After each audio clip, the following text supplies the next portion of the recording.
Le 10 novembre dernier a eu lieu la 11e édition du Gala Reconnaissance de la Côte-de-Beaupré. Cette magnifique soirée s'est déroulée sous la présidence d'honneur de M. Jocelyn Boivin, président des Habitations Boivin, au Château Mont-Sainte-Anne. Plus de 280 personnes se sont déplacées pour assister au dévoilement des reconnaissances remises aux 10 récipiendaires honorés durant cette soirée, animée avec brio par l'auteur et animatrice de radio au 93.3, Dominique Audet. Dans la catégorie agriculture et agroalimentaire, c'est le domaine L'Ange Gardien Vignoble et Verger qui s'est démarqué. En 2003, deux amis, Jean-Louis Crête et Daniel Desjardins, ont un projet en tête, implanter un vignoble pour réaliser un rêve qu'ils caressent depuis plusieurs années.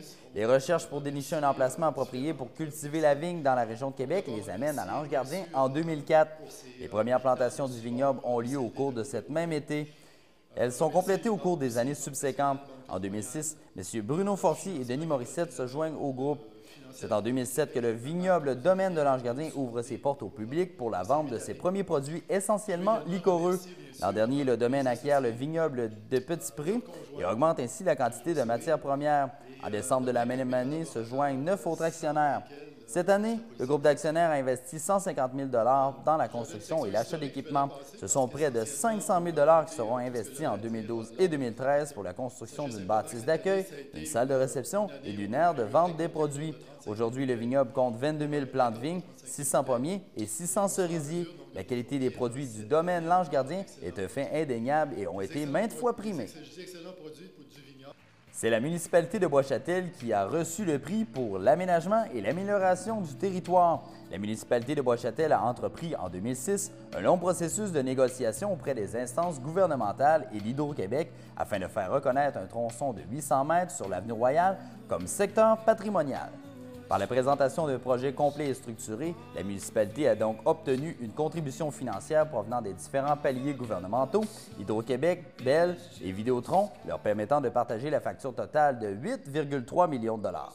C'est d'ailleurs grâce à ces subventions et à la contribution du milieu que Bois-Châtel a réalisé depuis le remplacement des conduites d'aqueduc et d'égouts, des ponceaux, la réfection complète de la chaussée et des trottoirs en y ajoutant des bordures de granit. Sans oublier l'enfouissement des réseaux câblés et le raccordement souterrain de l'ensemble des résidences situées sur ce tronçon de l'avenue Royale. Les travaux ont été complétés en 2008. Par l'embellissement de l'avenue Royale, ils ont mobilisé les citoyens et l'ensemble des acteurs à continuer d'améliorer la qualité des paysages en plus de s'inscrire dans l'orientation adoptée par le conseil municipal dans son plan d'urbanisme, soit de mettre en valeur le patrimoine bâti de l'avenue Royale, en plus d'embellir l'entrée de Bois-Châtel et par le fait même du territoire de la MRC de la Côte-de-Beaupré. Donc, que la route de Nouvelle-France soit ainsi reconnue par le milieu. Ce tronçon de l'avenue Royale, où les fils ont été enfouis, n'est pas seulement l'entrée de Bois-Châtel, mais c'est aussi la porte d'entrée de la Côte-de-Beaupré. Et c'est dans cet esprit que nous avons estimé important de réaliser ce projet que nous souhaitons porteur pour tout le territoire, comme le mentionnait M. Boivin tout à l'heure. Mais un projet d'une telle ampleur ne peut se concrétiser sans la concertation de nombreux intervenants. C'est quand même un projet de 8,3 millions qui, en passant, puis on en est très fiers, qui s'est fait à l'intérieur des budgets prévus. Quand les gens pensent que des gros projets, les municipalités sont pas capables de réaliser et qui ont de la misère avec les entrepreneurs et les professionnels, je m'excuse, c'est pas ça qu'on a vécu. En art et culture, c'est l'ensemble vocal Arc-en-Son qui s'est démarqué. L'ensemble vocal Arc-en-Son est un organisme à but non lucratif qui existe depuis maintenant 13 ans. Il regroupe plus d'une quarantaine de choristes qui partagent ensemble leur passion de chanter sous la supervision de Mme Assunta Bouchard et du conseil d'administration. Au cours des dernières années, Arc-en-Son s'est produit, entre autres, à la fin de semaine chantante de Beauport, au Festival de Loi des Neiges, à la course à la vie CIBC et pour le cancer du sein. Ils font aussi du bénévolat auprès d'une trentaine d'enfants ayant un handicap physique ou intellectuel. C'est le plaisir de chanter, de danser et de partager des moments uniques qui font un succès de chacun des spectacles présentés par l'ensemble vocal Arc-en-Son. C'est aussi grâce à leur professionnalisme et à leur dynamisme que ces choristes ont pu se produire avec des artistes de renom tels que Grégory Charles, Claude Dubois, Mario Pécha, ainsi que le ténor Marc Hervieux lors de la grande fête de la Côte-de-Beaupré à l'intérieur des murs de la basilique. Comme bénévole de l'année, le gala a honoré Mme Suzanne Morancy et M. Ronald Asselin. Parents d'une famille nombreuse, cela n'a pas empêché Mme Suzanne Morancy et M. Ronald Asselin de s'impliquer bénévolement dans leur milieu. Une implication remonte aux années 1970 et à aujourd'hui. Par leur bénévolat, ils ont su dynamiser leur milieu de vie ainsi que la région. Voici un aperçu du parcours de Mme Morancy. Secrétaire trésorière du comptoir d'entraide de Saint-Féréol depuis 30 ans, responsable de l'Arbre enchanté depuis près de 10 ans, responsable de l'entretien des vêtements et linge liturgique pendant 16 ans, impliquée dans le Cercle des fermières à différents niveaux dans les années 60 à 1980, en plus d'être une compagne de vie très présente et active dans le bénévolat de son mari Ronald. Quant au parcours de M. Asselin, on ne peut pas passer sous silence ses nombreuses implications. Membre de la chorale paroissiale de Saint-Féréol depuis 50 ans, secrétaire au conseil administratif de la Friperie de la Côte, président du comptoir d'entraide de Saint-Féréol, président du comité de liturgie avec le soutien de sa femme, responsable du comité de vigilance de Saint-Féréol, membre directeur du comité consultatif de la Sûreté du Québec, et j'en passe. Mme Morancy et M. Asselin sont des modèles à suivre et à reconnaître.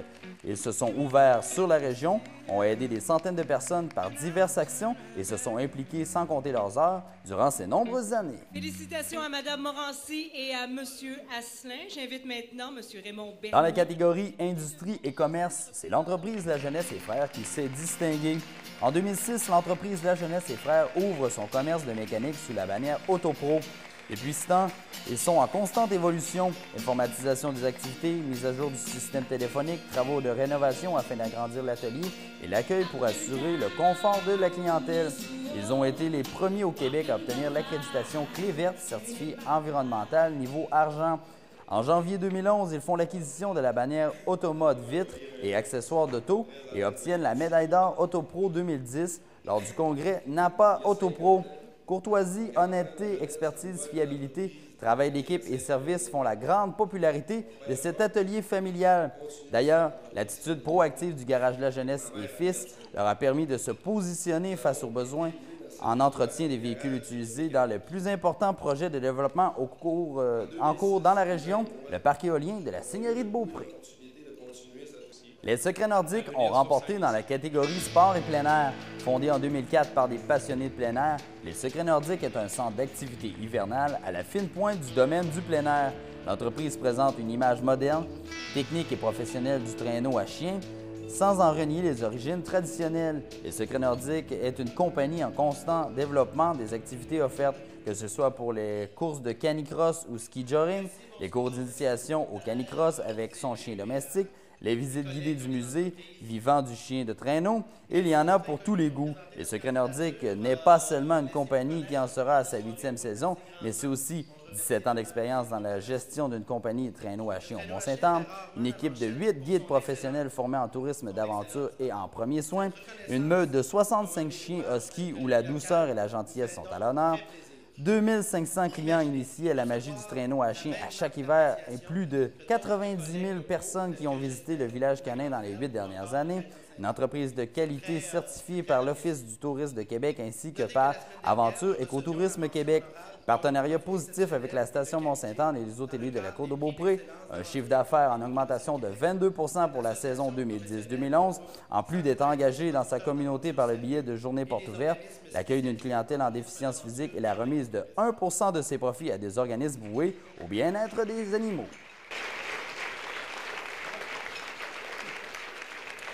Bien que notre activité, le traîneau à chien, semble saisonnière, la poursuite d'un haut standard avec peu de moyens est un travail quotidien depuis 17 ans. Pensez-y, alignés au départ 3 fois par jour, une douzaine de clients disparates mais bien préparés, des ressources canines motivées, des guides professionnels pour les encadrer. À partir d'une station touristique de calibre international, sur un réseau de sentiers fraîchement damés qui traverse un golfe, les terres de 12 propriétaires privés, répartis sur 2 municipalités. Avec les caprices de Dame Nature sans cesse renouvelés, c'est un défi dont la dualité se résume en 2 mots, constance et innovation. En tourisme, le prix a été décerné à Gaston Cloutier de l'Auberge Bécard. C'est en avril 1975 que Gaston Cloutier débute sa seconde carrière, la restauration et l'hôtellerie dans un établissement à l'époque connu sous le nom de Baker Inn. En plus des travaux de réfection et de mise à niveau des installations, M. Cloutier a travaillé à redonner une vocation et un nom à son établissement, l'Auberge Baker. Dans ce temps, la table de l'Auberge est reconnue pour sa qualité et son expérience unique. Pour tout visiteur de l'extérieur de Québec qui visite la région, un arrêt s'y impose pour vraiment connaître la cuisine québécoise. M. Cloutier et le chef de l'auberge Bernard Higgins se font un devoir de mettre en valeur les produits de la région. On ne peut pas passer sous silence les nombreuses réalisations et l'implication de M. Cloutier dans son milieu. Il est membre de l'Association des restaurateurs du Québec depuis 1975 et depuis 1992 de l'Association de l'agrotourisme et du parcours gourmand, membre de l'Office du tourisme de Québec et de la Chambre de commerce, et contribue financièrement et techniquement auprès des divers organismes dans la région. M. Cloutier s'implique activement lors de la mise sur pied de la route de la Nouvelle-France et continue de supporter ce projet. L'Auberge a d'ailleurs obtenu une reconnaissance de contribution au développement économique des mains du ministre de l'Agriculture en 1999 et a obtenu en 2000 le Grand Prix du public au Gala de la Restauration de Québec. Depuis plus de 35 ans maintenant, Gaston Cloutier s'implique activement au développement du tourisme de la Côte-de-Beaupré. Le gala a donné une mention spéciale à Jacques Pichette de la MRC de la Côte-de-Beaupré. De 1982 au 30 avril 2011, soit pendant 29 ans, M. Jacques Pichette a occupé le poste de secrétaire trésorier et de directeur général de la MRC de la Côte-de-Beaupré. Il est un des bâtisseurs de l'organisation. Toutes ces années passées à la MRC témoignent de sa loyauté et de son souci du travail bien fait. Il a contribué au bon fonctionnement et au rayonnement de la MRC, ainsi qu'à son développement. Grâce à son engagement et à son professionnalisme, M. Pichette a développé tout au cours de sa carrière un sentiment d'appartenance très fort envers la MRC de la Côte-de-Beaupré. Beaucoup d'énergie et de temps ont été consacrés pour assurer la continuité et le développement de la MRC. Il a travaillé en étroite collaboration avec les équipes en place et a été d'une disponibilité sans reproche auprès du conseil de la MRC de la Côte-de-Beaupré. M. Pichette a d'ailleurs contribué à l'implantation des parcs éoliens de la Seigneurie de Beaupré et agit maintenant à titre de consultant pour le développement éolien sur la Côte-de-Beaupré. Amoureux du plein air et de la forêt, Jacques saura profiter d'une retraite bien remplie et bien méritée. Je dois vous dire que présentement, la MRC de la Côte-de-Beaupré est entre bonnes mains. Le choix du Conseil des maires de retenir les services de M. Michel Bélanger est un choix des plus importants. Et Michel saura continuer l'œuvre avec laquelle on a travaillé depuis plusieurs années. Et puis Michel saura faire sa place et il a toute ma confiance et mon admiration, Michel. Bonne chance, Michel.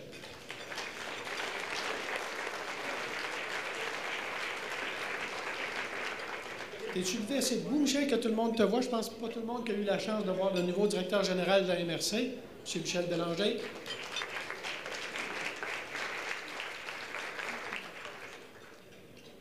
En terminant, je vous laisse en vous rappelant la devise de la MRC de la Côte-de-Beaupré et surtout de ne pas l'oublier, s'unir pour servir. Merci beaucoup et bonne fin de soirée.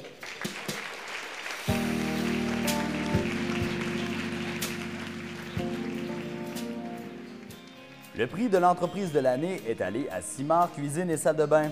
Simard Cuisine et Salle de bain en est à sa 3e génération de Simard à opérer l'entreprise depuis plus de 40 ans. L'arrivée de Mathieu Simard à la direction générale en 2002 a permis de propulser l'entreprise dans l'ère de la modernité. L'implication et le sens des affaires de Mathieu a permis de pratiquement quadrupler le chiffre d'affaires de l'entreprise depuis son arrivée. Il a su faire en sorte d'assurer la pérennité de l'entreprise en lui forgeant une place plus qu'enviable dans les marchés de Québec, de la Côte-de-Beaupré, de Charlevoix et de la Côte-Nord. Avec l'aval de Mathieu, l'entreprise a commandité seulement l'an dernier pas moins d'une 50aine de causes et d'événements de la Côte-de-Beaupré. Grâce aux investissements et à la vision de Mathieu, l'entreprise peut s'enorgueillir de compter plus de 50 employés à temps plein. Plus de 80 du chiffre d'affaires de l'entreprise provient de l'extérieur de la Côte-de-Beaupré. Investir à Saint-Tite-des-Caps en agrandissant l'usine et en achetant de nouveaux équipements est une décision d'affaires que Mathieu n'a pas hésité à prendre. Étant l'un ou sinon le plus important fabricant d'armoires de cuisine de la région de Québec, ces investissements contribuent au rayonnement de la Côte-de-Beaupré en faisant la promotion de l'entrepreneuriat de la région et en amenant les clients à se déplacer jusqu'à Saint-Tite-des-Caps pour découvrir leur salle de montre unique. Nous sommes très, très fiers du marché qu'on occupe, le marché de Québec. Je pense qu'on est maintenant le leader. Puis nos 800 clients de l'année dernière sont venus à Saint-Tite-des-Caps, c'est-à-dire 45 minutes de Québec, pour choisir leurs armoires. Puis on a au moins Tout le monde le sait comment il y a de gens dans l'armoire de cuisine à Québec. On a 25 compétiteurs qui sont sur Amel, Pierre Bertrand et autres. Mais les gens se déplacent quand même à Saint-Tite-des-Caps. On en est très, très fiers. Les parcs éoliens de la Seigneurie de Beaupré se sont mérités le prix du président.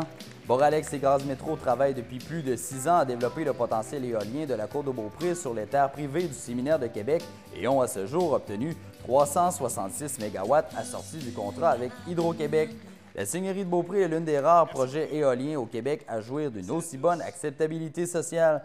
En 2011, Boralex et Gaz Métro ont entrepris les travaux de construction pour réaliser le plus grand parc éolien regroupant 167 éoliennes faisant des parcs éoliens de la Seigneurie de Beaupré, le plus grand parc d'éoliennes au Canada jusqu'à ce jour. Annuellement, ces parcs éoliens répondront à la consommation électrique de plus de 65 000 foyers.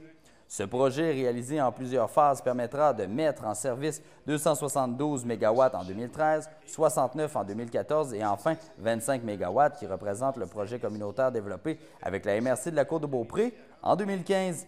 Les retombées d'un tel projet sont importantes pour la région. Des centaines d'emplois au cours des prochaines années, un investissement total d'environ 1 milliard de dollars, des retombées économiques importantes pour les petites et moyennes entreprises de la région. Le CLD de la Côte-de-Beaupré et son président sont fiers de remettre ce prix du président aux partenaires de la Seigneurie de Beaupré. Depuis plusieurs années, le Gala Reconnaissance de la Côte-de-Beaupré remet 3 bourses à des entrepreneurs de la MRC de la Côte-de-Beaupré qui se sont particulièrement illustrés dans la création de leurs entreprises au cours de la dernière année.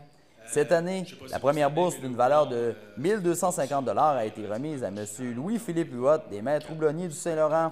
La deuxième bourse d'une valeur de 750 $ à M. René Barrette d'Excavation Air Barrette. Et la dernière bourse d'une valeur de 500 $ à Mme Cynthia Ovington de Camaï Événements.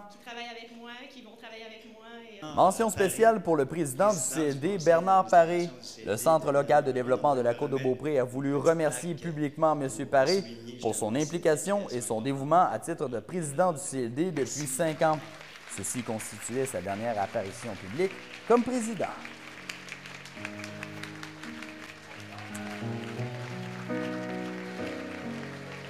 Il a quand même été pendant 7 ans sur le conseil d'administration, 5 ans comme président.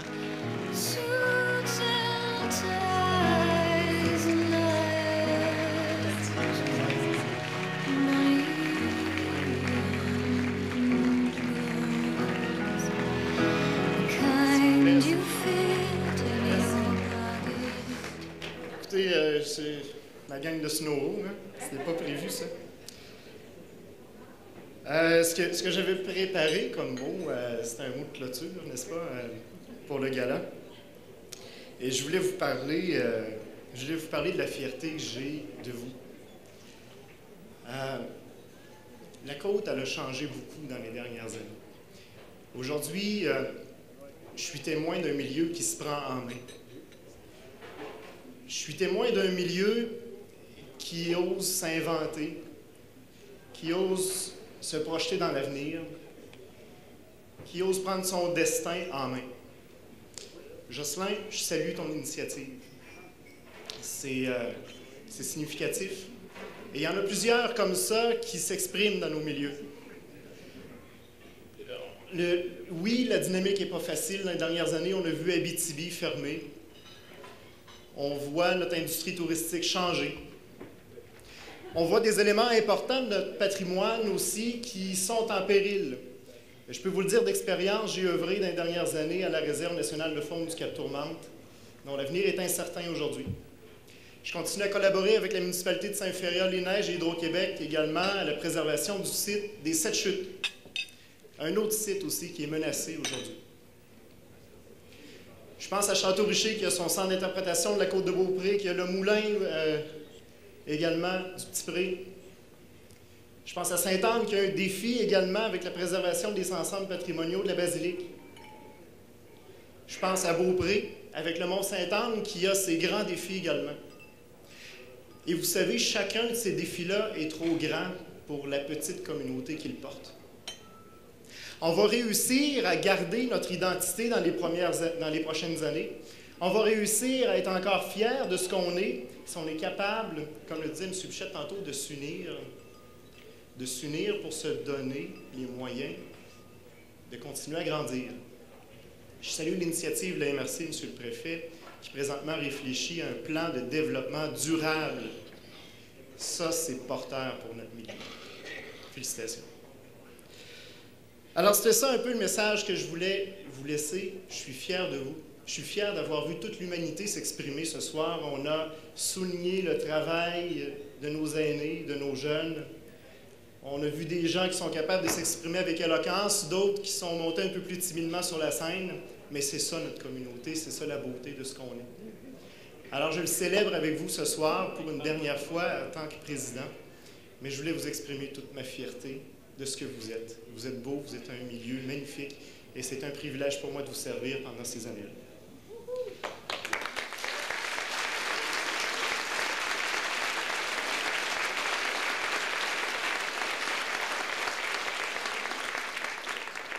Merci à l'équipe du CLD. Peut-être que certains d'entre vous ne s'en rappellent pas, mais notre CLD a été nommé cette année le CLD de l'année au Québec. Mario, ton équipe, bravo!